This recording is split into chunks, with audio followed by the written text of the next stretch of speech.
Alors, tournant ou pas, pour mieux comprendre ce qui est en train de se passer, on interroge à présent Gérard Vespierre. Bonjour et merci à vous d'être en direct avec nous. Fondateur, on le rappelle, du magazine web, du web magazine Le Monde Décrypté.com. Alors, un constat tout d'abord, cela faisait plusieurs décennies que la Russie n'avait pas installé de tels armements en dehors de son territoire. Comment est-ce qu'il faut l'interpréter pour vous ? D'abord, c'est un mouvement de très petite ampleur, n'est-ce pas, par le nombre, je crois, à peu près 10 missiles ou une dizaine.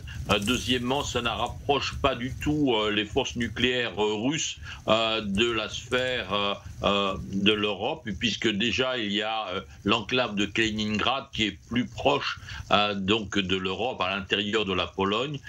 Donc il n'y a pas vraiment de changement significatif. Et d'ailleurs, les États-Unis n'ont pas réagi de façon exceptionnelle.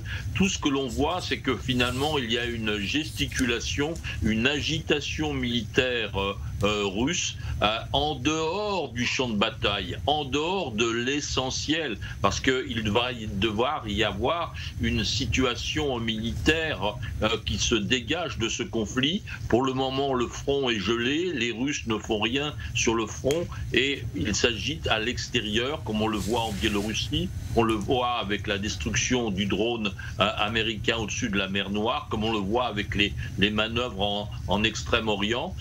Donc il n'y a pas vraiment de signification, c'est plutôt, comme le disent les militaires, de la gesticulation pour influencer les opinions publiques occidentales, mais pas le champ de bataille. Or, le champ de bataille sera clé. Donc vous diriez un effet d'annonce pas vraiment réussi. Alors justement, sur le terrain, en parlant de réalité, ces armes dites tactiques, elles offrent un réel avantage. Est-ce que ça peut changer quelque chose dans le cas, évidemment, où ça viendrait être utilisé? On en est quand même assez loin. Non, pas du tout, parce que comme je le disais, il y a déjà des armements nucléaires tactiques russes dans l'enclave de Kaliningrad, n'est-ce pas? Donc ça ne change pas grand-chose et je crois que ça va, in fine, créer un sentiment anti-russe encore plus profond en Biélorussie. N'oublions pas la situation très très difficile de Loukachenko depuis les élections de 2020. N'oublions pas qu'il y a eu un grand nombre de sabotages faits par des équipes biélorusses appartenant à la compagnie des chemins de fer biélorusses contre les convois militaires russes dans leur pays. N'oublions pas la présence d'un bataillon biélorusse en Ukraine pour combattre les Russes. Donc il y a ces sentiments anti-russes en Biélorussie et cette décision du Kremlin ne va pouvoir que la renforcer. En tout cas un petit peu parce qu'en face côté américain, les États-Unis eux aussi ont déployé des armes nucléaires en Europe. On parle de la Belgique, de l'Allemagne, de l'Italie, on parle aussi des Pays-Bas. Là aussi, est-ce qu'il y aurait un signal malgré tout, même si ce n'est pas forcément médiatisé ?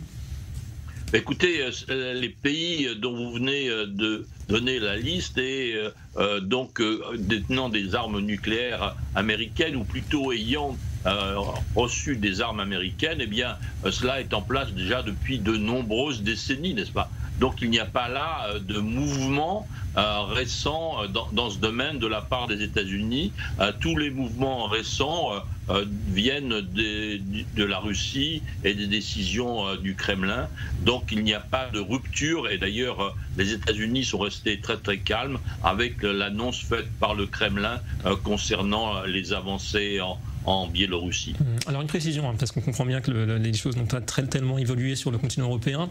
Ça ressemble à la guerre froide pour certains, mais d'après les estimations approximatives, et on le comprend, Moscou disposerait d'environ 2000 ogives tactiques fonctionnelles. C'est 10 fois plus que les États-Unis. La dissuasion, est-ce que ça fonctionne encore? Est-ce que c'est important malgré tout pour la Russie d'avoir ces armements et de les positionner? La Russie a toujours voulu jouer effectivement à la position de détenir le plus gros bâton nucléaire, n'est-ce pas? Souvenons-nous dans les années 70-80 de la bombe nucléaire de 100 mégatonnes. Eh bien, qu'est-ce que cela a changé? Est-ce que cela a permis à l'Union soviétique de survivre? Pas du tout, l'Union soviétique s'est effectivement éclatée.